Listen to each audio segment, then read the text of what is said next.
money to bring the mortgage up to date, so you're still going to have to sell. I'm sorry, Ray. We got no choice. Ray, people will come, Ray. They'll come to Iowa for reasons they can't even fathom. They'll turn up your driveway, not knowing for sure why they're doing it. They'll arrive at your door as innocent as children, longing for the past. Of course, we won't mind if you look around, you'll say. It's only $20 per person. They'll pass over the money without even thinking about it. For it is money they have, and peace they like. Ray, just sign the papers. And they'll walk out to the bleachers. Sit in the shirt sleeves on a perfect afternoon. They'll find they have reserved seats somewhere along one of the baselines. Where they sat when they were children and cheered their heroes. And they'll watch the game. And it'll be as if they'd dipped themselves in magic waters. The memories will be so thick they'll have to brush them away from their faces. Ray, when the bank opens in the morning, they'll foreclose. People will come, Ray. You're broke, Ray. You sell now or you lose everything. The one constant through all the years, Ray, has been baseball. America has rolled by like an army of steamrollers. It's been erased like a blackboard, rebuilt and erased again. But baseball has marked the time. This field, this game, is a part of our past, Ray. It reminds us of all that once was good, and it could be again. Oh, people will come, Ray. People will most definitely come.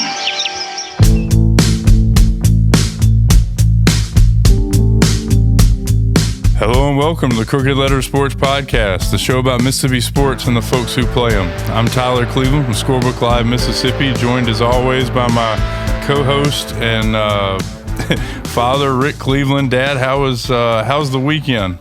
Weekend was fine, Tyler. Saw a lot of football. A good day.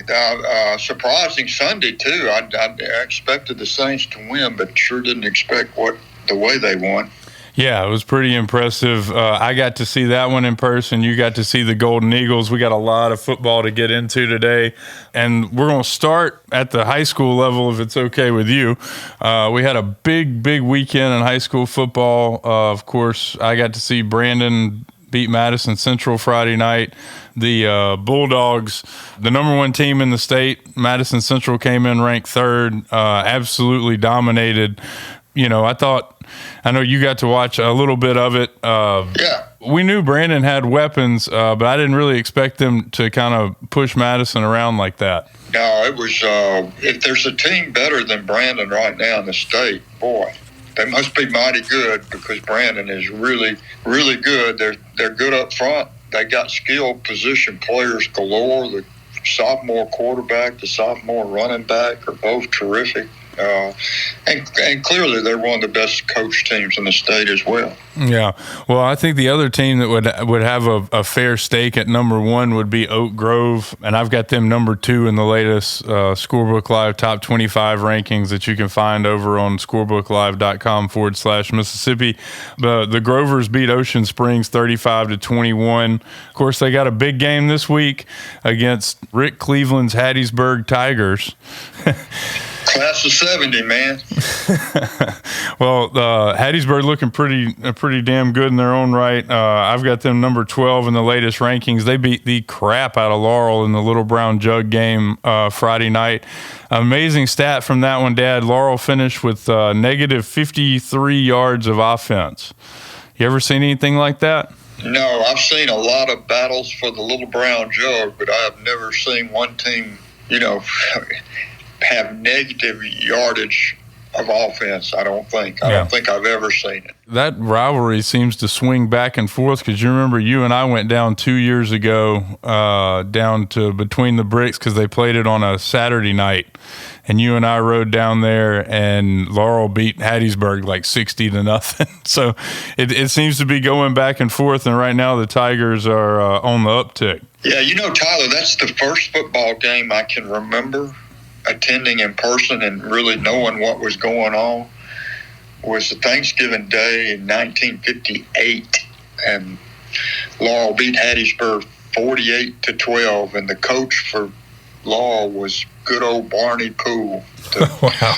Ole Miss All-American and future New York Giant. And it's funny that I can't remember the score of last year's Egg Bowl, but I remember the score of that game. That's awesome, man. Elsewhere in the top 25, I think was rounding out the top 5. Louisville moved up to number 3 after beating Neshoba Central 22-0. West Jones is in there at 4. They beat the brakes off of Northeast Jones. Tupelo is at 5. They beat South Haven 40-13. And then we had big moves elsewhere in the top 25. Starkville jumped a couple of spots after beating West Point. South Panola went from 23 to all the way to 13. Dad, they were down 28-19 against Oxford in the fourth quarter and won 41-34. So hit a gear I was not sure that they had. Apparently South Panola is back. Well, the University of South Panola. I don't know if they'll ever get back to what they were there for about a 6 or 7 year run, but it's great to have them as part of the conversation, that's for sure. Yeah, I think everybody else is lifting weights now, so yeah. I'm not sure that anybody's going to have a run like that. Some big games on the schedule this week, Dad. A bunch of games between ranked teams. Number 18 Gulfport is at number 7 Madison Central. As I mentioned, Hattiesburg at Oak Grove. We've got number 14 Oxford at number 10 Grenada. Number 24, D'Iberville at number 9, Picayune, and number 17, Noxubee County is at number 19, West Point, who hasn't won a game. They've played Louisville and Starkville. So I've still got them in the rankings because I know they're good, but it's one of those things where they just hadn't been able to break through yet. Yeah, I suspect that they will break through here pretty quick. Yeah. Well, that's it for the high school stuff, Dad. Let's turn to the meat and potatoes. We're going to start with Southern Miss at the college level because you got to see them in person. I think the message I got from you was that Southern Miss was up by 2 touchdowns and struggling on Saturday. You got to give credit where it's due.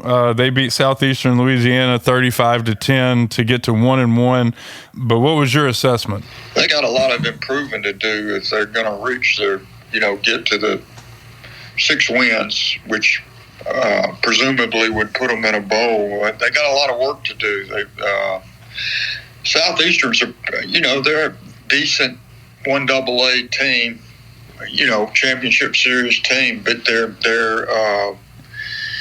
we'll find out a lot more about Southern Miss this weekend because if you saw any of the South Florida Alabama game, they kind of pushed Alabama around for 3 quarters. They're really good, and if Southern doesn't improve a lot over 1 week's time, there's a chance they get blown out at home. Yeah. Well, I saw South Florida's 1-1 with a win over Bethune-Cookman and a loss to Alabama. So I guess they're going to find a happy medium this weekend against Southern Miss. It's a big game for Will Hall. It's a big game for Southern Miss, and they're just going to have to play better. The matchup problem I see is right away is Southern's offensive line trying to block that what looked to be a really, really good defensive line at South Florida. Yeah, you could have just stopped at Southern Miss's offensive line trying to block. It's been a struggle. I know the Golden Eagles are 12-point dogs at home. Would love to see them cover that. Even if they can't get over the top and get a win, would love to see them be competitive in this game. But like you said, South Florida looked pretty good, even in a lopsided loss at Bama. Dad, the Ole Miss Rebels defeated Middle Tennessee State 52-3. I wish that I could just knock myself out and wake up when Ole Miss is playing games that matter. But I guess a good road test this week at Wake Forest. I think the Demon Deacons are, 1-1? They're not terrible. They're a decent team, and we'll get Ole Miss, see them on the road for the first time. I'd still be surprised if they don't win by 3 touchdowns or 4 touchdowns. They're just, man, they're really good. They're really good. Is it 3 or 4? Because the line is 23, and we need to get our bets in now. I don't know. I bet that would be almost 4 touchdowns. So, if I, and I'm not going to bet on it, but if I were going to bet on it, I would bet Ole Miss. I would too. I would too. It appears they are worried about style points. So if I learned anything from these first 2 games, they are worried about style points. Well, they're up to number 5. And I really do think they're that good. I think there should be one of the top 5 teams in the country. I don't see of course, I mean, again, we'll find out more, but we really won't find out what we need to know, I don't think, until they play at Baton Rouge. Yeah. I think that Kentucky game could be interesting, just looking ahead a little bit. I thought so, too, till I saw Kentucky against South Carolina. Well, they got to play them before they go to Baton Rouge, too. So, I think those 2 games, I think I do like the fact that as weak as the schedule is early, it does seem to get progressively harder. So, we'll learn more about them in the weeks to come. I will say, after, if there's one – I mean, I don't know how you take away a negative from their week 1 win, but they were able to run the ball a lot more effectively, I thought, against Middle Tennessee. And that's a pretty good sign. Well, yeah, Parrish is a heck of a back. They don't seem to miss the guy that moved on to Ohio State. Let's put it that way. They seem to be really – I mean, they're 3 deep at running back, and and all 3 of them can really go. Yeah, well, let's see if they go this week at Wake Forest. Dad, I know both of us stayed up late to watch Mississippi State. It was one of those things. I loved it to be at the end of the day, to get to close out the day watching a whole football game at night, late into the evening. Unfortunately, it didn't go Mississippi State's way. They dug a huge hole, had a big second half rally, but ended up losing 30-23 in the desert against Arizona State. If you're going to lose a ball game, I'm not a big believer in silver linings, but when you dominate the second half the way Mississippi State did, I mean, you got to take away something positive from that. It was really the fourth quarter that they really came on. I mean, it was after midnight. Let's put it that way. Yeah, right. Yeah, going into the game, you had to worry about it's an unusual late night game, West Coast, desert, 101 degrees at kickoff. It's just a kind of a different situation for them to be in, and clearly it took them a lot of time to adjust to it. They never did really adjust to that running back. I can't pronounce his name. Well, that guy does a lot of talking too, man. Oh, he was talking smack the whole time. He would run over somebody, and then after he finally got tackled, he'd run back by the guy he ran over, and he'd have something to say.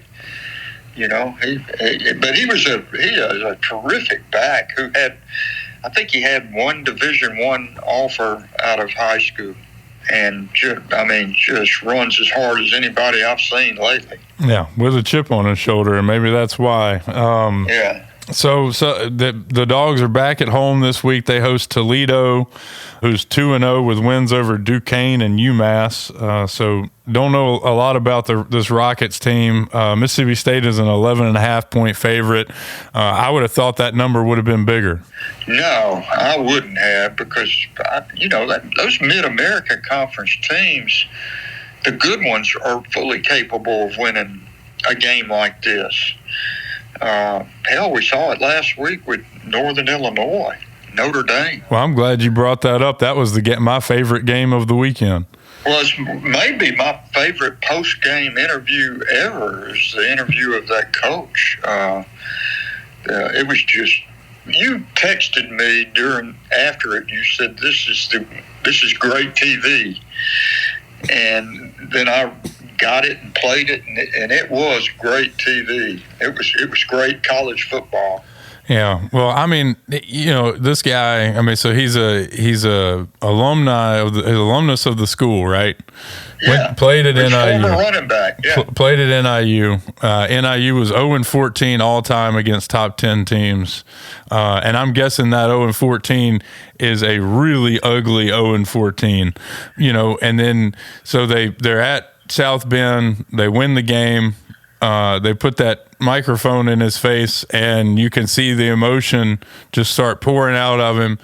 And I'm sitting there in that moment thinking, like, this is everything that college football and college sports in general does right. Like, this is the moment you can't get in the NFL. And I hope that in an era where, money talks and money translates to wins, that we find a way to preserve this part, because this is the good stuff. It is. It really is. And for that time, Notre Dame had gone down to College Station and, beat the brakes off Texas A&M. Then they come back home. And in this age of the NIL and the transfer portal, when Notre Dame really pretty much has the pick of the litter, and Northern Illinois is a team of basically a bunch of fourth and fifth year players that nobody else really wanted, but they stayed together for 4 or 5 years. And as the coach kept saying in his post game, is they're family. We're family. I'm with you. I hope college football never loses that. Dad, elsewhere, Jackson State got a win. Alcorn and Valley both lost. They've got some interesting games this week. I don't know that Valley or Alcorn is going to get off the snide. Alcorn hosts something called Ed Waters. I have no idea what the hell that is, but they're playing them. School in Florida. There you go.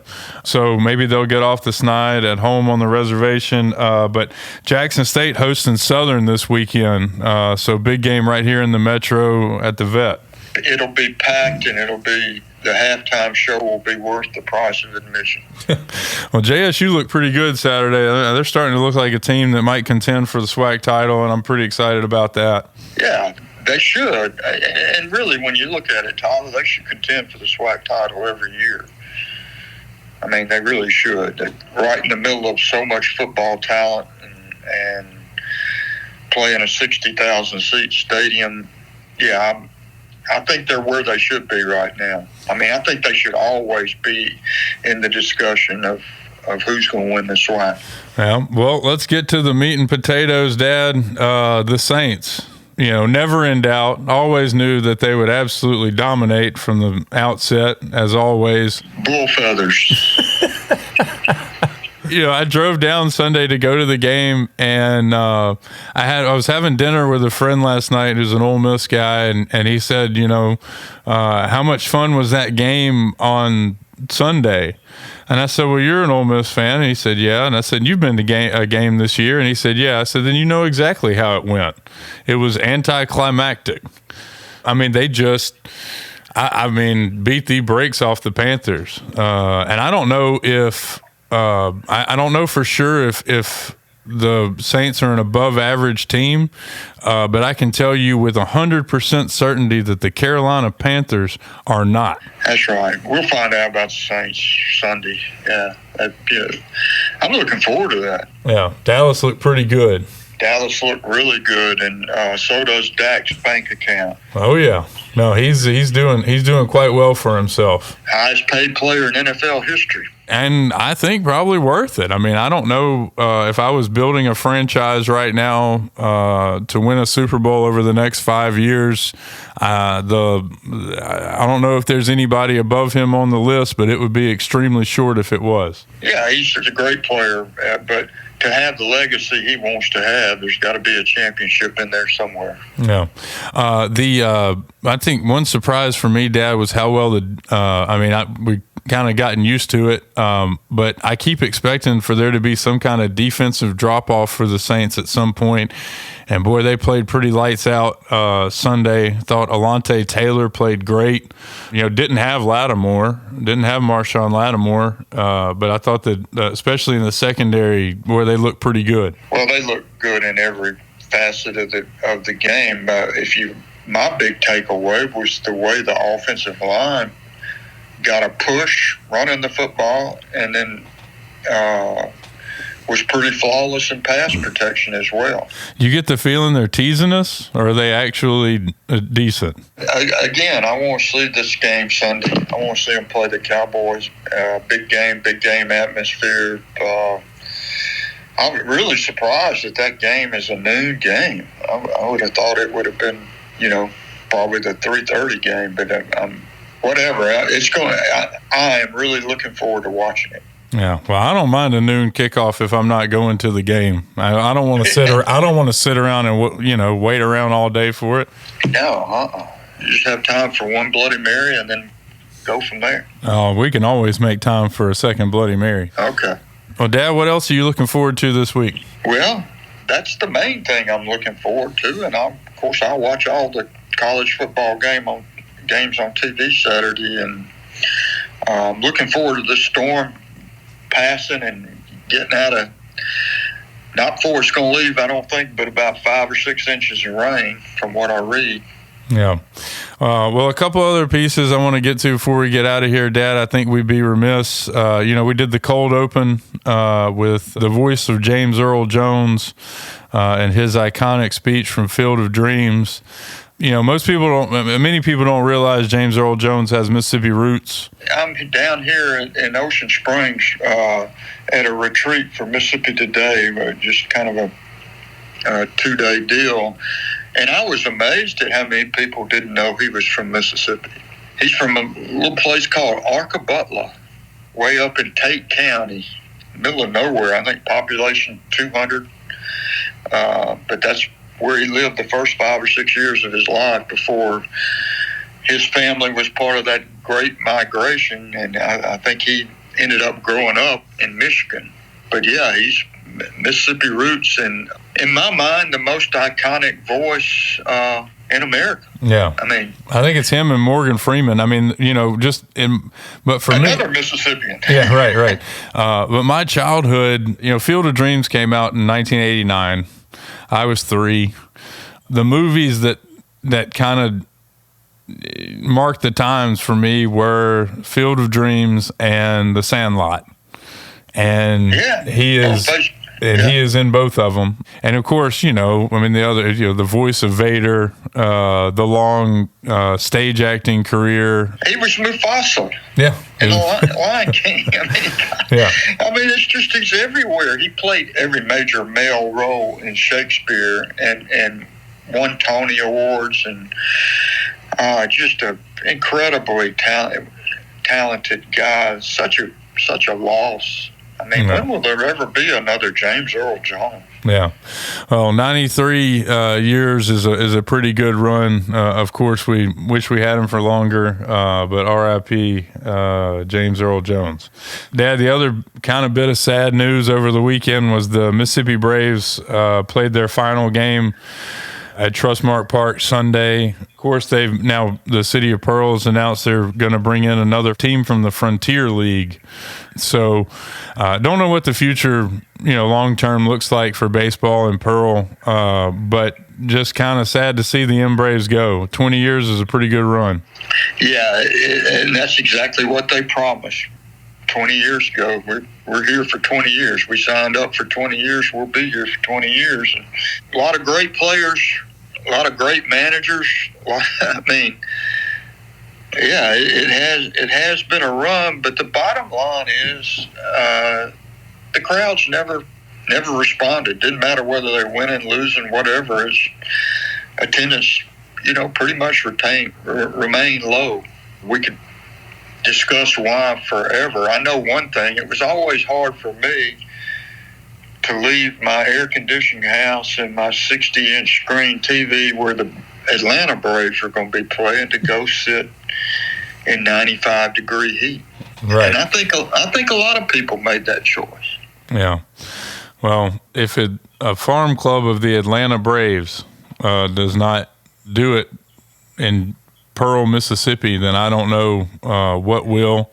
But I do wish the new franchise all the best. I think Central Mississippi is better when we have a decent minor league club that is occupying, the field that we need for the stadium itself. We play our high school championships there. We play college series there. It's an important part of the, this metro area. Yeah. Have you looked at the Frontier League? Have you looked at where the franchises are? Yeah, they're spread out. From it seems like from Canada to the Gulf of Mexico. Yeah, but I'm anxious to get back and look into it and see how that's going to work. I mean, how do they travel? You know, Spirit Airlines.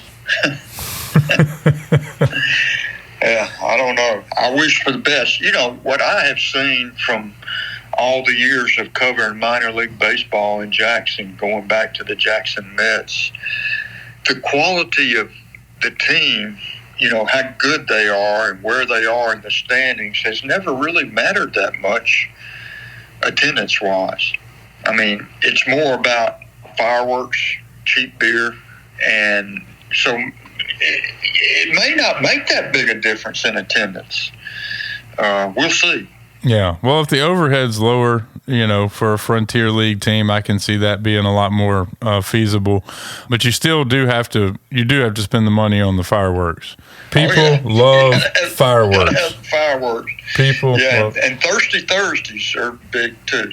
That's right. Well, we wish them all the best. Like I said, any tenant for Trustmark Park is probably going to be a good tenant. So yeah, well, we don't want to lose those college games. We've got to keep the field and the facility up, you know. Yeah. Well, I mean, like I said, the high school championship series. I mean, that's a huge thing every year there. You know, and you want to be in tip-top shape for that. Exactly. Well, Dad, that's about all the time we got. Appreciate you zooming in from Ocean Springs. I know you're real busy down there. How many rounds of golf have you played? I got in one 18-hole round yesterday morning at Gulf Hills Resort Golf Course, which is now just a 9-hole course. I grew up coming down here with your Uncle Bobby to play golf at Gulf Hills back, 50, 60 years ago.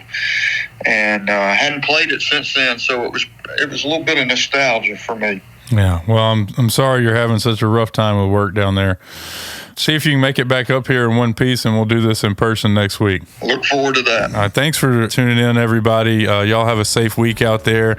A reminder, we've got a big storm coming this way, so it's always best practices to have a plan. And, you know, if you're south of Jackson down there in South Mississippi, we'll be thinking about you this week. Y'all stay safe out there, and we'll talk to you next week.